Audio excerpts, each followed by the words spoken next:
Welcome to Always Another Game podcast, where we go deep inside the athlete's mind to share the highs and lows of sport, but most importantly, how they utilize it to be successful away from the game.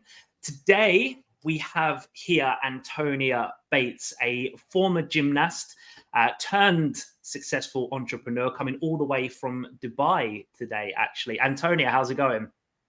Hi, going well, thank you. Thank you so much for having me. No, thank you so much for your patience. As you may know, things come with technical difficulties and terrible timekeeping. But yeah, I do really appreciate you being here, and also, very interested to learn more about your story. Well, before I kind of ask the main starting question, how come Dubai? The weather, that's a bonus. That really helps compared to the UK. So we came from the UK. The southwest of England, and I think the weather and the opportunities. I mean, we can go into this, I guess, in the podcast, but there was a big catalyst for change as to why we moved to Dubai. Maybe I can go over that during this conversation. Yeah, definitely. So how I love to start the podcast is I kind of pass it all over to you, and I ask for you to tell the audience, who is Antonia Bates? Yeah, so I'm the co-founder of the Healthy Entrepreneur Club. It's a digital marketing agency based across the UK and UAE. And we work with purpose-driven founders and businesses to help them get the attention they deserve through storytelling marketing, and also by building a movement around what they do. And so when we first came here to Dubai, we noticed that there was a huge issue that entrepreneurs were facing. They were burnt out or at the risk of burning out. And there was this common theme of like hustle hard, work hard, hustle hard, neglect your health, and grow your business. And in actual fact, what we wanted to try and promote was that if you actually put your health first and fill up your own cup first, then you're in a better space mentally and physically for you, for your family, for your relationships, and for your business. And so this is why we've created the Healthy Entrepreneur Movement. It's raising awareness that you can actually grow your business without sacrificing your health.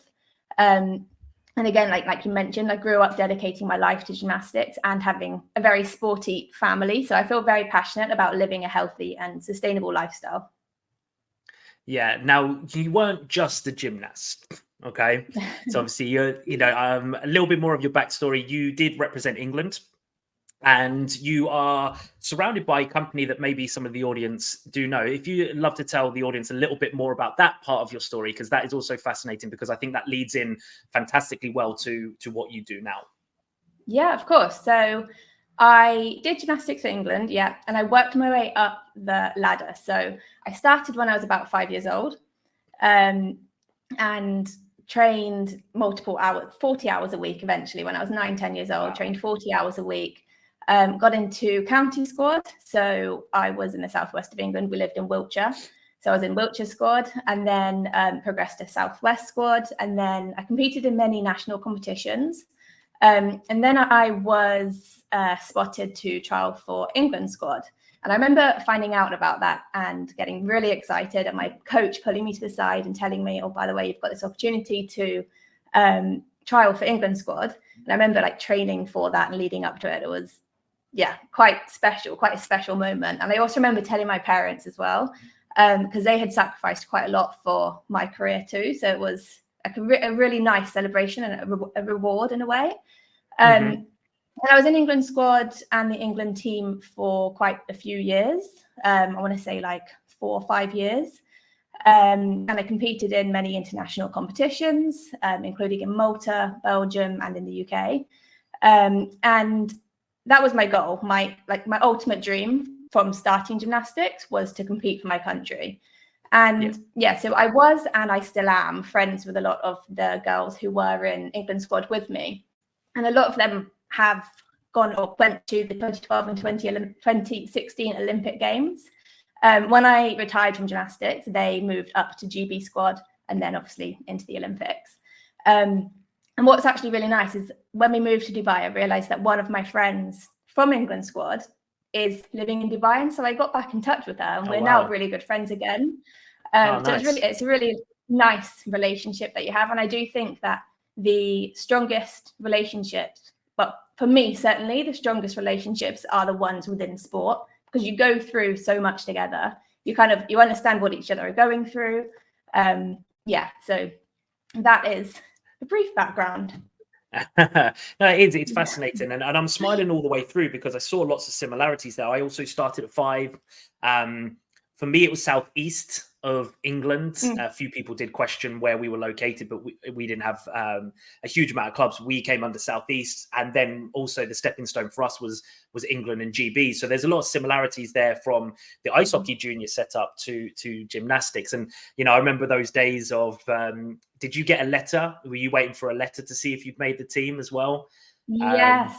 So my coach got the letter, and then that's when she pulled me to the side and was like, right, let's open this together. And oh my gosh, the nerves, I can feel the emotion now. It was incredibly special. Yeah, one big driving force actually with me with those letters is one time I think I didn't make it. And without anything on my own back, I put up the letter on my door as a driving force. And I always kind of utilize that in sport. So I do remember the power of receiving whether it was the rejection or the approval via letter. I don't know, they might do it differently now with emails, but that was always a fun time growing up.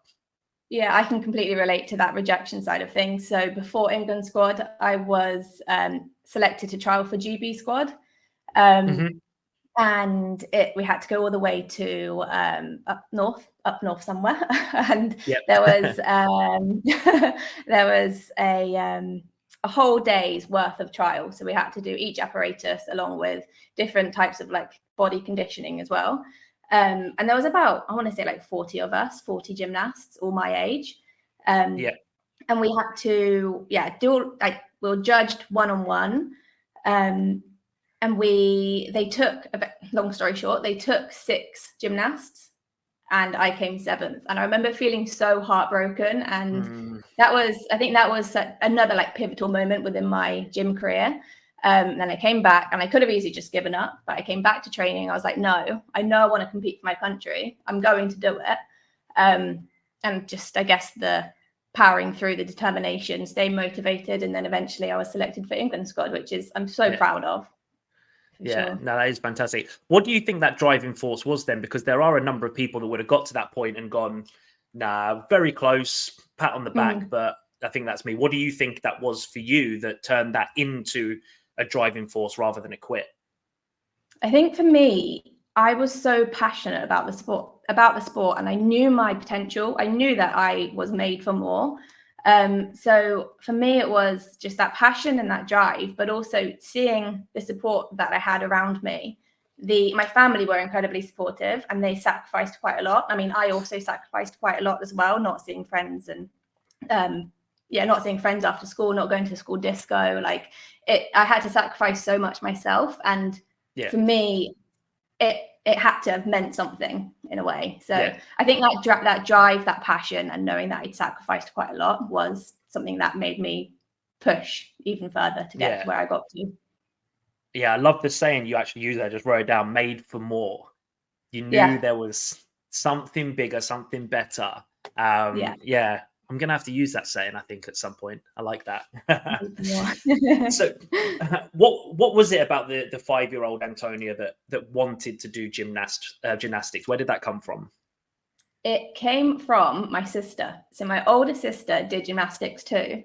And I remember watching her at competitions, and I was always sat with my family on the sidelines pretending that it was me competing. Like when they'd have floor music on, I would make up my own floor routines and it would be absolutely awful. But I would make everything up and pretend that I was doing the skills that she was doing. And I just felt so inspired by her. I loved it. And every time she'd come back home, she was also a gymnastics coach as well. So she would help teach me like little movements and things. And then my mum and dad were like, let's just try and put you into gymnastics and see where you go. But she was definitely a big inspiration for me. And and then my coach realized that I had potential within the sport.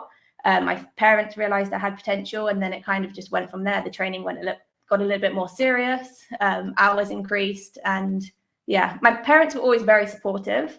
I mean, I had experienced within my groups growing up that as the hours increased, the parents got a lot more pushy. And my mum and dad were very opposite. They wanted me to do well, but they didn't want to push me because they realized they knew that it had to be coming from myself. It had to be coming from my passion, and it had to be me that wanted to get to where I'm getting to, rather than them. It's my dream, not their dream. And so they were like, if you want to quit, like if I had a bad day, for example, I'd come home crying in the car saying, oh, this is rubbish, I want to quit. And they'd say, well, yeah, you can quit, but not today. If you want to quit, have another good session, then ask me, then you can quit.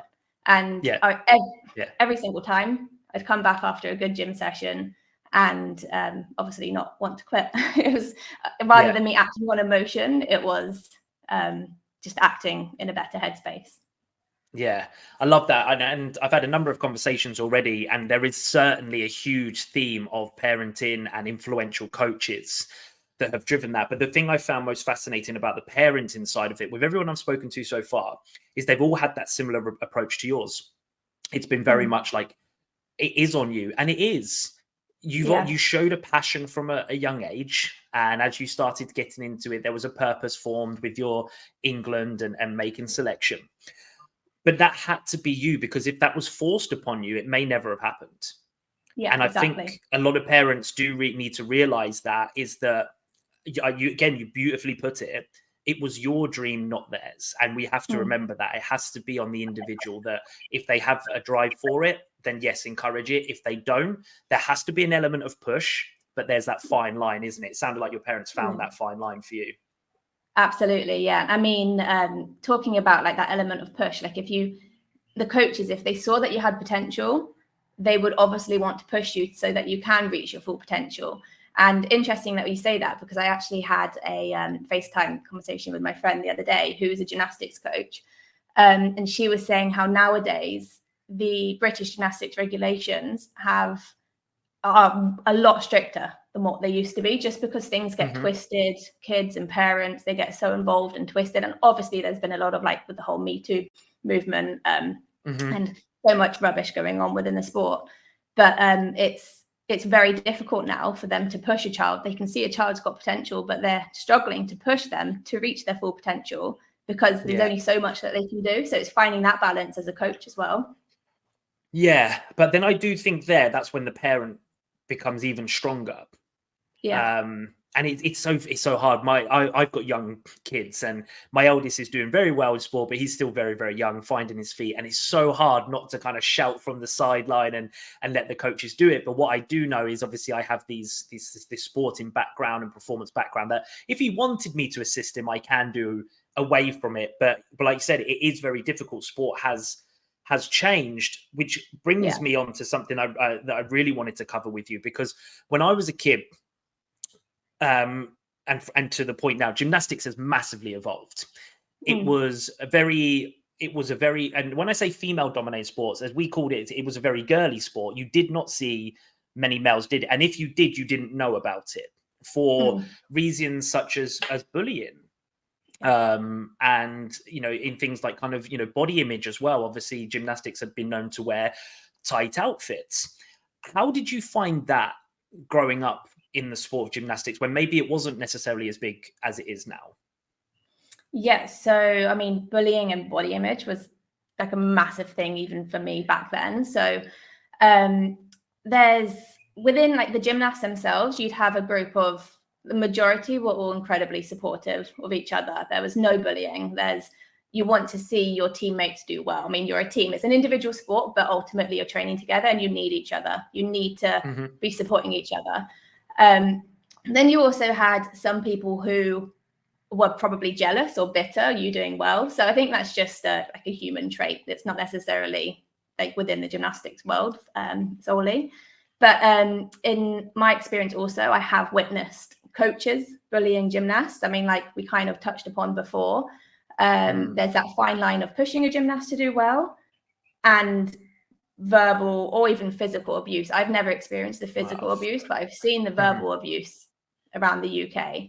And there's a ton of articles about this as well, and loads of people speaking up about it. But I think that's why the regulations now are a lot stricter, and it's needed. It's clearly needed.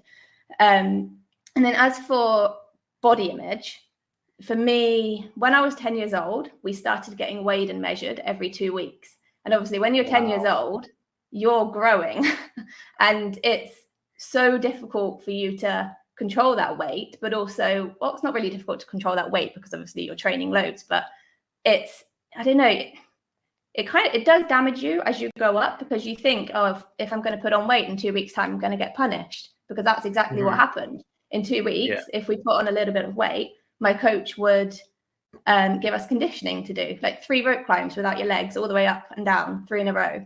And people would be like, oh, why is she climbing the rope? Oh, because she put on weight. In the space of 2 weeks as a 10-year-old, when you're training 40 hours a week, it's absolutely crazy. But then you've also got to think, you do need to be, I guess, in a certain physique and a certain weight in order to compete at that level. And so again, it's finding that balance, that borderline of bullying, but also fulfilling your full potential. I remember one day I was taken out of school and I was late to join my training session because my dad and we went to see Sebco in Trafalgar Square. And what we were doing was we were bidding for the 2012 London Olympics to get the gymnasts to come and train at our gym before the competition, before the Olympics. And we were spending the day with Sebco and it was amazing. And then afterwards we went to Paddington Station to get back to Bristol. And my dad was like, as a treat, and also you need to eat because you've got training right now, let's go to McDonald's. And that was a huge thing for me. It was a massive treat. And I was like, oh my gosh, like I can't remember the last time I had McDonald's. And I remember having it on the train with him. And I remember getting back to my club and it was weigh day. I didn't realize it was weigh day, but my coach sprung on me, it was going to be weigh day. And I remember telling my friend that I've just had a McDonald's and I'm really nervous. And then my coach found out about that I had McDonald's because she heard me. And yeah, obviously I'd put on weight just because I literally just eaten. And then I had my rope climbs to do. So it was, that for me is a huge thing. And I don't know how you can regulate that. I guess you shouldn't really weigh a 10-year-old, in my opinion. Tricky. It is, and you, as we've both said, sport has evolved. I remember, even as an adult, I played for one team where he weighed us, and we trained in the morning. So I would avoid eating. As soon as it was about to come to my term, I would go to the toilet. Whichever. What we did as well. It's actually what we did as well. And it made complete irrelevance. Okay, at the time, I now know, I look back, and I had higher body fat levels in certain seasons. Because of stuff that I didn't know then that I do now. It didn't, it didn't affect my performance of the weekend, whether I weighed heavier or not, because by week, it wasn't going to change. But yet that relationship sticks, right? That fear of weighing or, having somebody guide you or may even mention it. So how do you feel you handled that, not only at that age, but when you finished gymnastics? Did you find an easy shift away from the scales, or do you feel like there was still that hold? I struggled quite a lot. I was never really open about it, never really spoke about it, but I struggled, but managed internally. A lot of my friends struggled and were very open about it and struggled way worse than me. But for me, a lot of it was in my mind. And after gymnastics, my mum encouraged me to do another sport, because if you're training 40 hours a week to nothing, and then you're like turning 16, 17, 18, you're going to start going out with your mates, drinking alcohol, whatever. My mum just encouraged me to just move my body, find another sport that I liked or a hobby, just something like that. And so I ended up doing dance 1 or 2 days a week. And I did put on weight after gymnastics just because it wasn't the same intensity, but I enjoyed it and I made new friends and it was good for me to move my body and things. But yeah, I definitely did see like a change in my body image, in my physique. And I think that was quite difficult for me to handle. But yeah, it was tough. But for me, a lot of it is controlling it in my head and then knowing that I have full control of my body now. And now my partner and I do CrossFit 5 or 6 times a week. Okay. And we're like we live a very healthy and sustainable lifestyle now. It's not OTT. I have a lot of friends and family who are very, very much into the gym, which is absolutely fine. It's what they love. But for us, that's not sustainable. And it puts a lot of pressure on, and it creates an unhealthy relationship with food, with exercise, with jumping on the scales and things. But so for me and my partner, we want to live a very sustainable lifestyle without that pressure or the guilt or seeing social media and the perfect bikini bodies. And that's just not who we are, because I've experienced that toxic relationship with it all before in the past. So it's been a massive mindset shift, but I think having the right support around me has really helped. Yeah. And it takes time. It really does. You know, we forget kids are very impressionable at a young age, but not only that, we forget how long we hear this stuff. You know, it's years of repetition of weight, and, you know, and again, being punished and climbing up ropes. I had one coach, it wasn't weight, but it was punishment. We used to have to put our hand on the ice, and then he'd put his stick in between our fingers. And like then we used to laugh about it. Now you just think, geez, that's mad. Like that we were made to do stuff like that. That's actually something. Sorry, no, it's something similar with us. Like they would stretch us, like full on stretch you. So like actually sit on you, and like your knees would fully bend, like so many different stretches. Like you'd have your heels up on a block, probably like this high, straight legs in front of you, and they'd physically sit on your knees to train your legs to stay straight. But come to think of it, I've never really thought about that until this conversation right now. But I don't think that will actually straighten your legs just by sitting on it for 1 minute. I just think it's crazy. But there's so many other things, like the actual stretching, like stretching your own splits, and they'd get two fully grown women holding one leg, the other one holding the other leg, and you're there just like in pain, and you had to count to 30 or count to 60 because you had to keep your flexibility up. And it's quite full on. It is very full on, and you know, you hope you think times are changing a little bit within the sport, but it does. It's not all bad, and this is why with the podcast I wanted to share the highs and lows from it, because with the lows it does build resilience and mental toughness. But like I said, it is a fine balance, and then many athletes after they finish do have to do a lot of work. But whilst we're on the topic of challenging times, you know, as a child, you know, you had to go through the bullying element, the body image element, but also you said right at the start of the show, you know, 40 hours of training, and I believe you also missed school a little bit as well. Yeah. Did you find that had any effect, missing days off, or, you know, friends seeing you have days off but they didn't get? Did you have anything like that you had to deal with? Yeah, so I remember every Tuesday I would be training 7.5 hours a day from the age of 10. It started in primary school. Wow. And so I'd come out 1 o'clock until 8:30 with a half an hour break in between. And again, in this half an hour break, my coach would come up and check our lunch boxes to see if it was right. And if there was any rubbish in there, then it will go in the bin. And so, going back to school, for me, I mean, primary school was fine. Secondary school, I was in my first year of secondary school in year 7.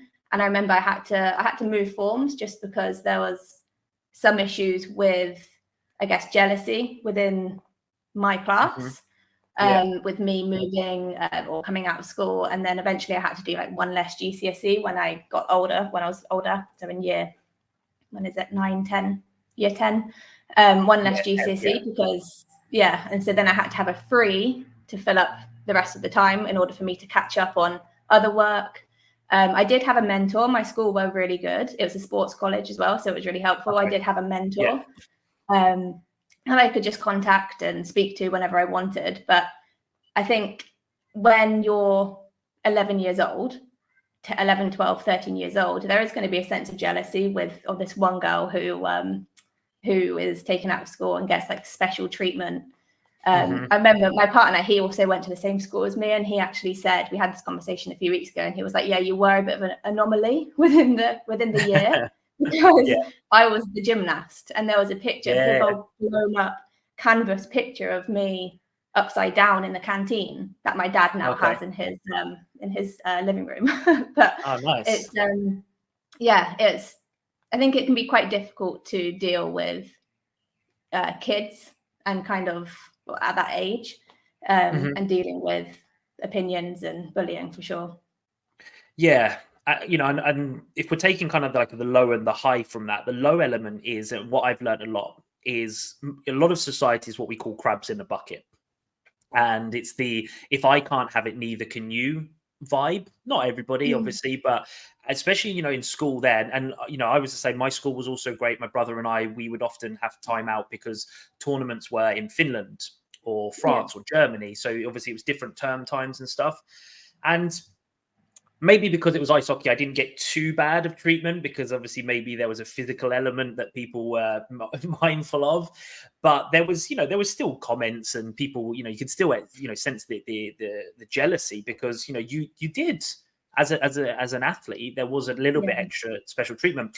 Yet your school allowed you then to still, support you with your learning, so that you could do both. And that should be admired as well, because going on to the positive of it, look what you do now. You're thriving. You're living in Dubai. You have your own business, even though you miss school. And this is the big part for me, is I think school and education is very important. I really do. But I also think living a life and having life experiences is also very important. And to find a balance is essential for the people that need that balance. And your school allowed you to do that. Yes, it came with difficult times, but look where you are now. It's almost kind of, look who's laughing now type of thing. So it's fantastic that you were able to do that. Now, with gymnast and everything you went through, there's the element of resilience, discipline, confidence. Yeah. You had an incident that I think you kind of said that everybody, a lot of people know about in one of your events. Can you tell everybody what happened in that event of yours? So it was my first international competition. And when you warm up on each apparatus, and then you go and you get changed into your competition leotard, and then you literally have like one touch, and then you have to compete. And by one touch, that means you literally have one touch on the apparatus. So for example, I was on vault at this point, already done my all around warm up, changed into my competition leotard. Then I had one go before I was about to walk back and actually compete on that round.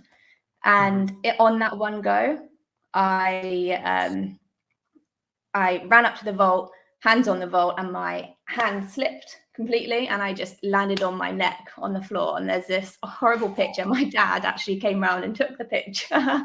No. He was still in that spectator area. He obviously couldn't come onto the floor, but I just remember thinking, oh my God, like I've got the rest of the England team back there relying on me. I've got my family and friends who have just come all the way from England and watch. It was in Belgium. And I'm here and I'm really, really scared. I'm not hurt, but I just remember lying down thinking, oh my God, okay, I need to get up and I need to just, I don't know, like be somebody else for a second. Like just get my mind out of my body and just go back and just do it again. Like I've done 1,000,001 times in training. That was just a one-off. And I was absolutely fine. Didn't hurt myself. Got up, walked back, and ended up doing the vault, and it was absolutely fine afterwards. And that was the competition vault. But there was another incident in training, and it was after that international competition. And I was on bars, it's the asymmetric bars. And I was on the high bar and I was doing giants, which is during handstand, you're just going all the way around.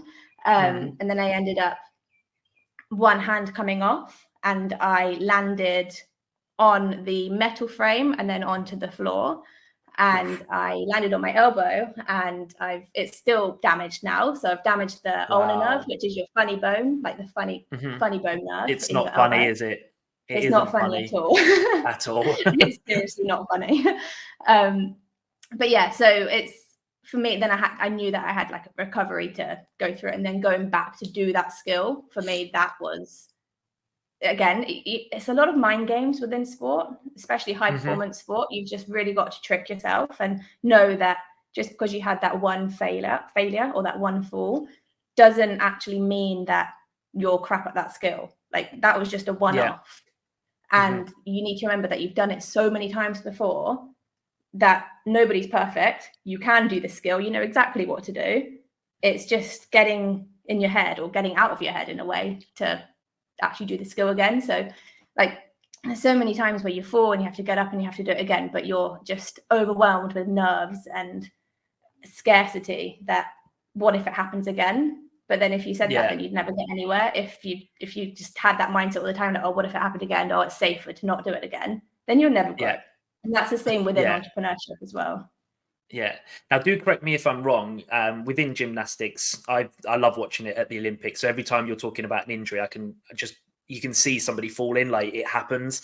But you compete for yourself and you compete for the team as well, right? So like you know, your points counts towards your own individual moving on in the rounds and the team as well. Is that right? It depends if you have, it depends. Some competitions, well, most of them are individual. Some are teams. So like within the Olympics, you do have an individual score, but then you do also, those points do add up to the teams. But then in some competitions that I did, like some of them would just be individual. So it can be either or. Yeah, and that's the bit there, because you said you had other people relying on you. So when you'd had this shock fall, you had all eyes on. Yeah. You had your team and your coaches wanting to know that you're okay, but also maybe in the back of their mind wanting to know that you were going to be able to compete to support the team. Mm-hmm. You know, it was a very short period of time that all of this happened. What was it that kind of you'd think that just got you up and back on again? Was it just purely the reps that you'd done and stuff that had happened before? I think, reps and just adrenaline, I guess. For me, if I'd fallen, I would do a lot of visualizing. So I know that I had to walk back, but in my head, I would close my eyes and like visualize me doing that skill properly or doing the skill perfectly.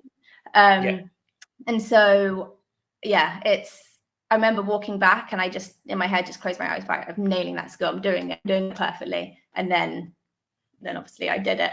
And also like before, we even did like visualization before competitions. I remember like lying in bed the night before, going through my routines, closing my eyes and doing the skills perfectly, because I think that's what distinguishes a gymnast from an elite gymnast, is getting those reps in, because there's only a certain amount of hours that you can have physically in a training session. And then to just increase those reps, you add in visualization.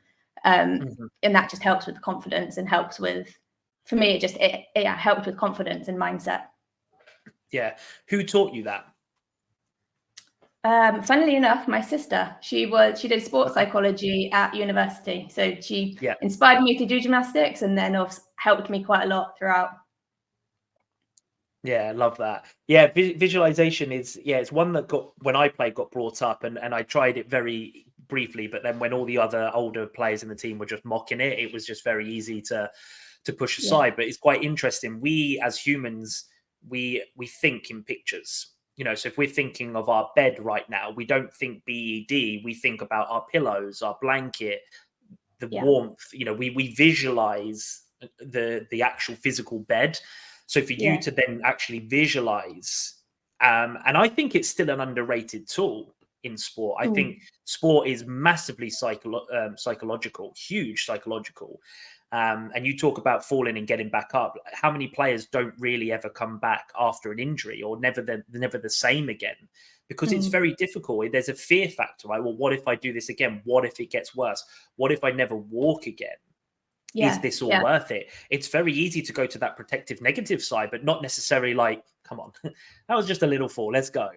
So there's massive. But you did start to speak about that, about going into business. Now, obviously, you don't do gymnastics anymore. We can kind of tell from your talking, it's been past tense. So what was the reason that you retired and moved into what you do now?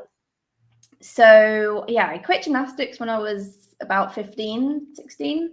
So quite young then. Yeah. And a lot of it was because I had reached my goal, and my goal was to compete for my country. And I'd reached that, and then I just started to get injury after injury. And then and a lot of it was like ongoing injuries, like I mentioned, like I've still got those injuries now. And then alongside that, I had exams. So I had like GCSEs, A levels. And for me, there was no point just continuing and plateauing. I loved the sport. So I ended up coaching it. So I still had my foot within the sport, but it was just no point harming my body to continue for the sake of it. So so that's kind of what happened. And I, from there, have lived a very healthy, active lifestyle. Some years more than others. So straight after gymnastics, I loved the freedom. So like I mentioned earlier, like I danced 1 or 2 days a week, and I just absolutely loved the freedom and being able to say yes to see friends and things. And then ended up going back into the gym, as in like a workout gym, doing more gymming after school and during university and things. So just living a very healthy and sustainable lifestyle that's really stemmed from my gymnastics career, but done in a very healthy way, not in that kind of toxic environmental way. What was the shift there? Because I guess it's very easy for you to carry on, like, you know, you could have gone like 2 ways of like completely giving up and you know, and kind of almost like letting go, like you do see a lot of athletes do. Or you get the athletes that is their life and they just obsess and they carry on in the same way, whereas you found that middle ground. So what was the difference there for you that you were able to let go of the negative and create this kind of this positive kind of holistic lifestyle you have now?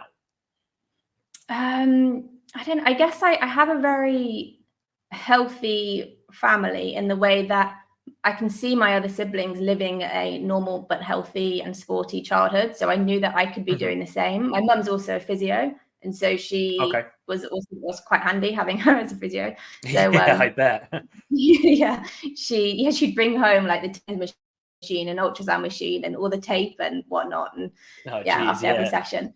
But it's, I think, having her opinion, having my sister's sports psychology opinion, having like seeing my other siblings who were into like martial arts and football, just seeing them being able to be a child and grow up with their friends, and I knew I was ready for that. I knew I was ready to enjoy time with friends now and get out of that gymnastics bubble. It wasn't really like a phase or anything. It was just like, I know now, I've competed for my country, my body's in bits, I need to recover and be a 15, 16-year-old. It's so interesting, that point of retirement, because we're all different. And I retired mid off season. I kind of knew that I was going to, or I wanted to, but I couldn't come to terms with it. But when I did, it was such a release knowing that I'd done it, and I knew I needed to do it, but something that had held me for decades of playing. It's not all I knew, but it was a big, huge part of my life. And that moment, you can't really explain it, can you? That moment where you just say, today's the day, and it is freeing. I loved ice hockey. I'm sure you love gymnastics, but there is a freeing element from being able to not stress as much. You're still looking after yourself, but not have to be certain places, certain times, and you know, having abuse shouted at you or stuff like that. It is freeing. How did you do you remember that day? I really remember it, and I remember telling my coach about it because we had to have a meeting. We wanted to have a proper chat with her, sit down, chat with her about it, not just send her a text and say, oh, by the way, I'm quitting. And I remember feeling so nervous, but deep down knowing it was the right thing to do, because it was my life. It was literally, I did gymnastics more than I went to school or did anything else. Like, it was literally my whole life. And so I just remember I did kind of think, like, a part of me kind of felt, what else is there to do? Like, what, I'm only good at gymnastics. I need to find something else that I'm good at. Like, I didn't really have a favorite subject at school, or like that was my life. And so I kind of needed to tell myself that there's so much more out there. There's so many other opportunities that I can do, and I can learn from the many years of doing gymnastics and take aspects of that into my life growing up and my life today. But I do remember feeling kind of like at peace with it and content, knowing that that's that chapter. I'm extremely, extremely happy with what's happened and the outcome of that chapter. Now it's time for me to move on. I remember feeling very, very much at peace. Amazing. So how has that taken you from retiring to what you do now with this? I love the element of it. You know, you're working with entrepreneurs. It's a very difficult thing to be. I've done it for 13 years now. It's an absolute roller coaster every single day. But the bit that I love the most is that you do it in a way that it's healthy. You find that balance for them, that they can thrive in all areas. So where did that transition come from? How come it took you to what you're doing now? So doing gymnastics, I knew the power of your environment. And so this is going to sound very off track, but I promise you it is related. So my mum is Danish. So I'm half Danish, and I grew up in a very Scandinavian household. And I don't know if you know, like Scandinavian interior design is very calming, very, the word is hygge.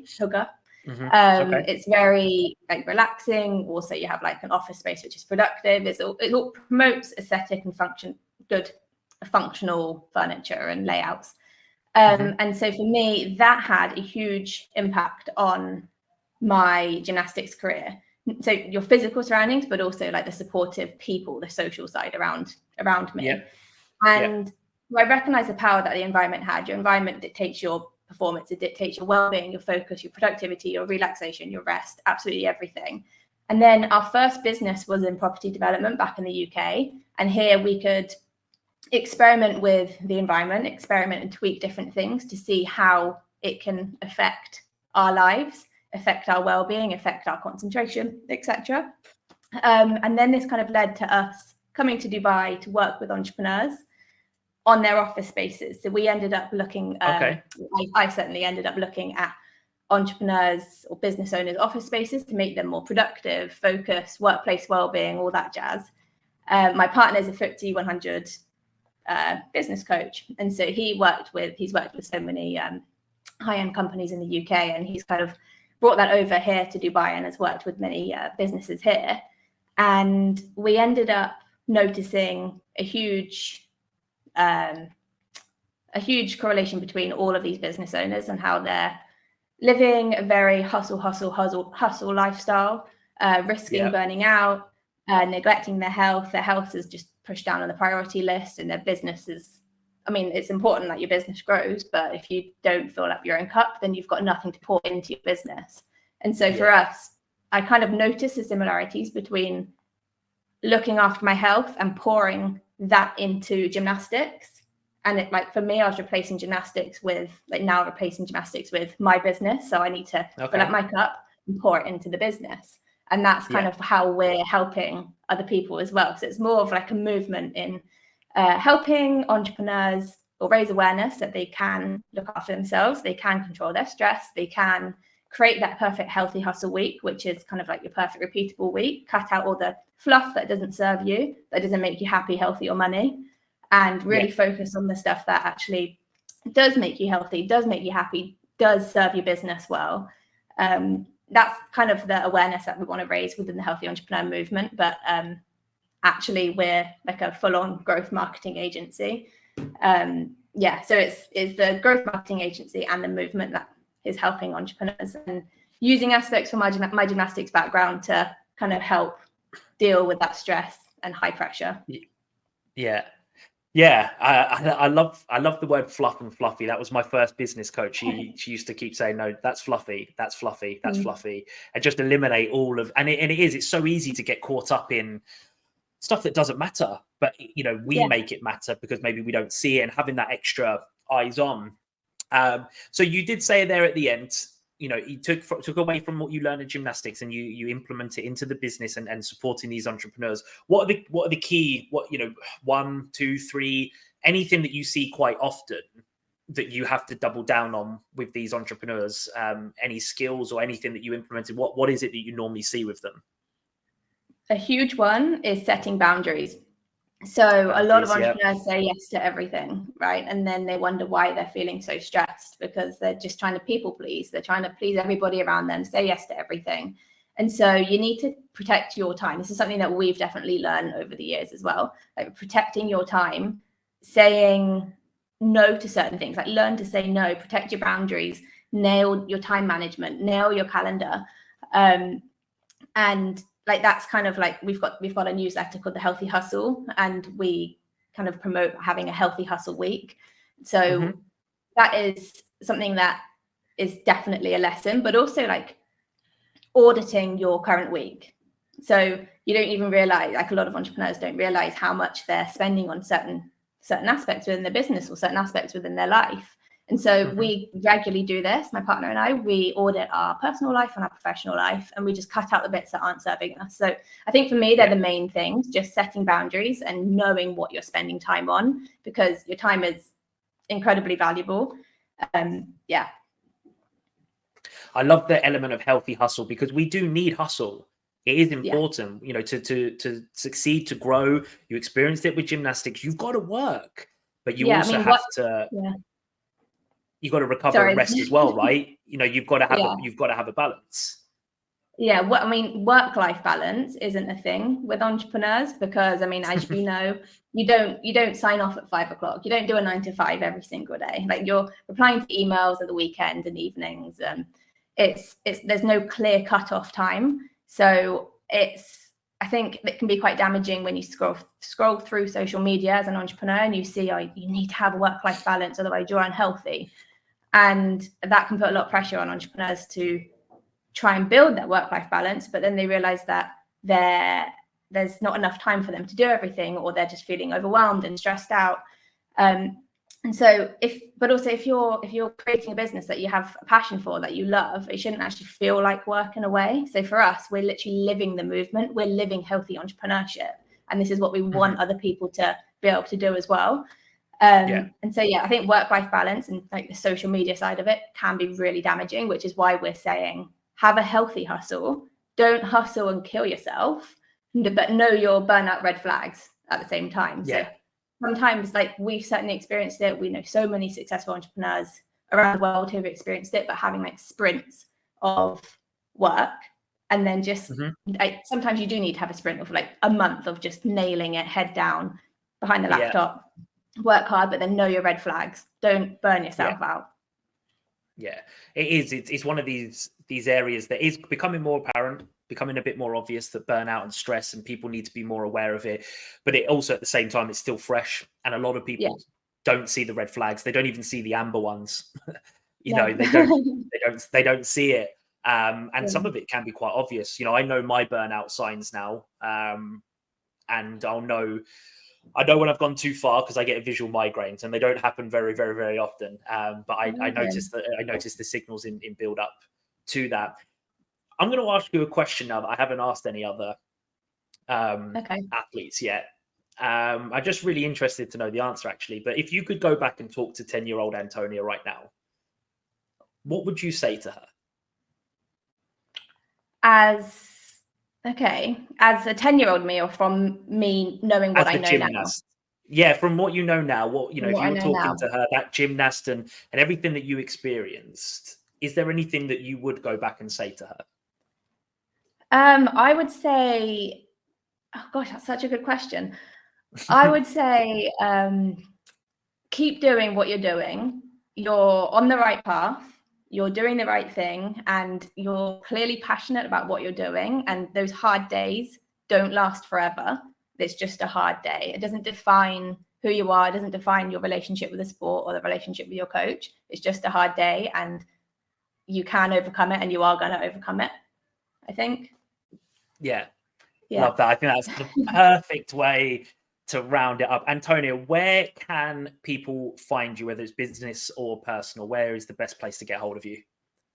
So we've got our website, www.thehealthyentrepreneur.club.com, LinkedIn, Antonia Bates, Instagram, the.healthyentrepreneur, and then my personal Instagram is Antonia_Bates. Perfect. Excellent. Well, thank you so much. I've loved sitting down and talking to you. I was really kind of excited this one, because obviously I get a snapshot of what we're going to talk about. So yeah, I'm really pleased with that. And thank you so much for your time.